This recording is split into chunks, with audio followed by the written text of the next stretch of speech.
Ndugu yangu mpendwa, karibu tena kwa mara nyingine katika sehemu yetu ya tatu ya mwezi wa sita wa kutumwa malaika kwa Bikira Mariamu.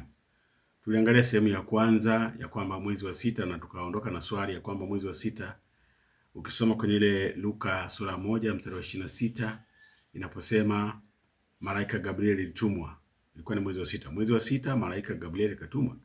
Kwenye sehemu yetu ya kwanza tulimaliza na swali, je, mwezi wa sita huo unaotajwa ni upi? Ni Juni au ni mwezi upi? Lakini tumekuja sehemu ya pili kwa wale mlikuwa wananifuatilia.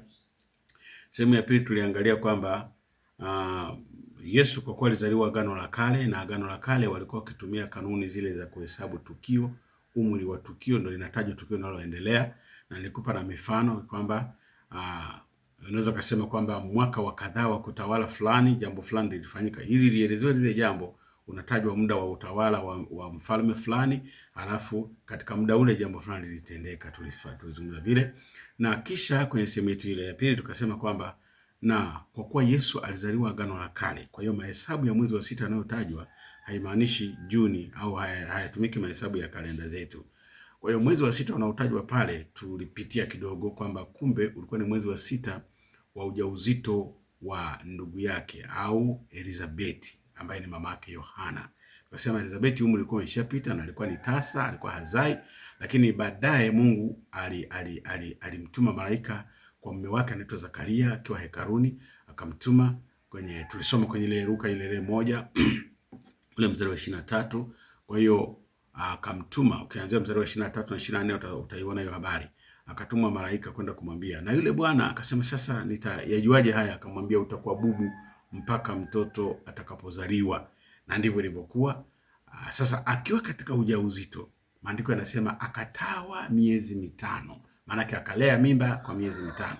Ule mwezi wa sita wa kulea mimba ndio malaika yule Gabriel akatumwa tena kwa Mariamu. Kwa hiyo tukasema kumbe mwezi wa sita unaotajwa pale sio Juni, kwa sababu mahesabu ya wakati ule yalikuwa yanatumika vingine. Ulikuwa ni mwezi wa sita wa ujauzito wa Mariamu. Sasa leo yamkini tutakuwa kipande chetu cha mwisho sorry. Kitakuwa ni kipande chetu cha mwisho, lakini nataka tumalizie kusema hivi ninasisitiza kwenye ule mwezi wa sita. Kwa hiyo tumeona kwamba kwenye kipande chetu cha pili tumeona mwezi wa sita unaotajwa ni mwezi wa sita wa ujauzito, sio mwezi wa sita Juni. Sasa malaika alipoenda alienda kwa Mariamu kumwambia, ulikuwa ni mwezi wa sita, kumjulisha. Na ukiangalia ukirudi kwenye ule mstari wa 23, sasa turudie tena mstari wa 23 ambao tulisoma siku ile.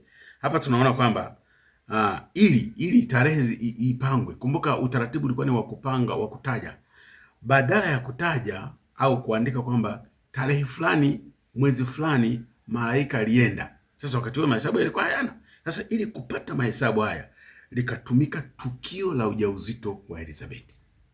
Kumbuka nimesema alikuwa anatumia matukio. Tukio la ujauzito wa Elizabeth ndio likatumika kama alama ya maelezo ya lini malaika alienda kwa Mariamu.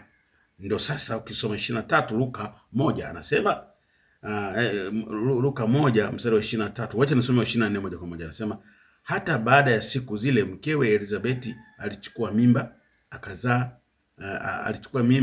akatawa miezi mitano, akisema, akaanza kuelezea. Sasa ukifika mstari wa 26 ndo anasema mwezi wa sita. Kwa hiyo tumeshaona kwamba mwezi wa sita. Kwa hiyo mwezi wa sita, kwa nini unatajwa mwezi wa sita hapa? Unatajwa mwezi wa sita kuonyesha maelekezo ya lini malaika huyu alienda. Kama ilivyokuwa kwenye desturi au kwa wakati ule, ilikuwa kwamba ili jambo fulani litajwe lilifanyika lini, linatajwa tukio linaloendelea au lilokuwa likiendelea ule muda wa tukio. Nikakupa na mfano, linatajwa tukio kwamba mwaka wa kutawala kwa mfalme fulani, mwaka kadhaa wa kutawala kwa mfalme fulani, jambo fulani lilifanyika. Na nilikupa mifano kwenye mistari. Nilikwambia kusoma vitabu, nilikupa vitabu kadhaa, lakini ngoja leo nikuongezee ukaangalia mifano walivyokuwa wanatumia. Ukisoma Mwanzo 7:11, utaona kuna tukio lilifanyika, lakini likielezewa kupitia tukio lililokuwa linaendelea.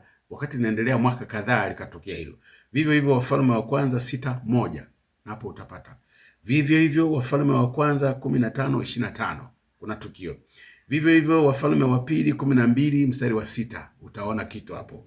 Vivyo hivyo Ezra sura ya 5 mstari wa 13 utaona hivyo, na iko mingine. Hii ni michache tu. Ukisoma hii mstari utaona wanaelezea jambo fulani, lakini ili ujue lilifanyika lini, wanatumia tukio lililokuwa likiendelea, kwamba wakati tukio hili likiwa na muda fulani ambalo linajulikana sasa, tukio linalojulikana, wakati tukio hili linalojulikana likiwa na muda fulani, ndipo likafanyika jambo fulani. Sasa hapa kulitumika tukio lilikuwa linafahamika la ujauzito wa huyu mtu ambaye alikuwa ni tasa na hakuzaa na amepata ujauzito kwa muujiza wa Mungu. Kwa hiyo wakati tukio lile linaendelea likiwa na miezi 6, ujauzito ukiwa na miezi 6, ndipo malaika anatumwa kwenda kwa Mariamu. Kwa hiyo mpendwa wangu, ninapomalizia hapa nikwambie kwamba mwezi wa 6 unaotajwa sio Juni. Kumbuka mahesabu hayo yalikuwa bado, hizo kalenda zilikuwa bado hazijapangwa. Wale wataalamu mnafahamu ya kalenda, mnaisoma swala ya kalenda, mnafahamu kalenda zilianza lini, na ziko za aina kadhaa, lakini zilianzia lini. Wakati huu kulikuwa hakutumiki kalenda kama tunatumia sasa. Kalenda yao ilikuwa ni hii. Kwa hiyo lilitumika tukio lile, mwezi wa 6 wa ujauzito. Kwa hiyo ukisikia mwezi wa 6 usijiulize ni wa lini, ulikuwa ni wa ujauzito wa Elizabeti, ambao ulikuwa ni ujauzito wa Yohana Mbatizaji aliyekuwa amemtangulia miezi michache au muda fulani Yohana. Sasa kwa hiyo lilitumika ile tukio kwenye ile mstari wa 27 wa 23 mpaka 27, ukiyasoma ndo naipata yote vizuri. Sasa ukianza 23 mpaka 27 ruka moja ndo utaipata hiyo picha vizuri. Nadhani tunaelewana. Lakini sasa nimalizie hivi. Ilikuwa ni kwamba ili kujua uhakika huu, malaika akamwambia, ili kujua uhakika huu, malaika akamwambia Mariamu. Kuna mambo alimwambia kwenye ile sura ya kwanza. Ruka hiyo sura ya kwanza. Hebu ngoja tusome mstari wa 36 unasemaje? Mstari wa 36 unasema hivi: tena tazama, jamaa yako Elizabeti naye amechukua mimba ya mtoto mwanamume katika uzee wake, na mwezi huu, nisikilize vizuri hapa, anasema na mwezi huu ni wa 6 kwake yeye aliyekuwa tasa. Haya maneno ni malaika wakati anajadili na Mariamu, anamhakikishia kwamba sikiliza, ili ujue kwamba ujauzito wako utakuwa ni wa uwezo wa Mungu wa Roho Mtakatifu. Hata ndugu yako aliyekuwa tasa anaitwa Elizabeti amechukua ujauzito, na hivi tunavyoongea ni mwezi wa 6. Ndio anamwambia, naomba nirudie, samahani. Anasema tena tazama, jamaa yako Elizabeti naye amechukua mimba ya mtoto mwanamume katika uzee wake, na mwezi huu ni wa 6 kwake yeye aliyekuwa tasa. Mwezi wa 6 wa ujauzito.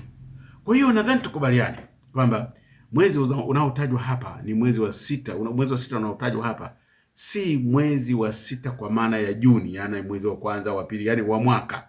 Sio mahesabu ya mwaka, hapana. Ni mahesabu ya umri wa ujauzito wa Elizabeti kumzaa Yohana. Sasa yako mambo mengi ambayo tungeweza kujadili, Mungu akitupa neema wakati mwingine tutakuja kuyaongelea, lakini kwa maana hiyo huu mwezi wa 6 kama nilivyosema ni sio Juni. Sasa yako maswali ambayo watu wanajiuliza. Kwa maneno rahisi tuseme kwamba haijulikani kama ingekuwa ni kwa kalenda ya leo ulikuwa ni mwezi gani. Hapana, ila inajulikana ulikuwa ni mwezi wa 6 wa ujauzito wa Elizabeth. Sasa kinachokuja kuchanganya watu, wanachanganya watu wanapokuja kuichukulia hii kalenda ya sasa, wanaiingiza kwenye kalenda ya Agano la Kale. Ndio inakataa kwamba wakidhani kwamba Yesu alizaliwa mwezi wa 6. Alitabiriwa au alipata ujauzito mwezi wa 6 Mariamu, halafu akaja kazaliwa mwezi wa 12. No, haikuwa mwezi wa 6 kama Juni, ulikuwa ni mwezi wa 6 wa ujauzito wa Elizabeth. Tumalize kwa kujua kwamba mwezi wa 6 uliotajwa ni mwezi wa ujauzito wa Elizabeth, ambaye ni mama wa Yohana Mbatizaji. Mungu akubariki sana.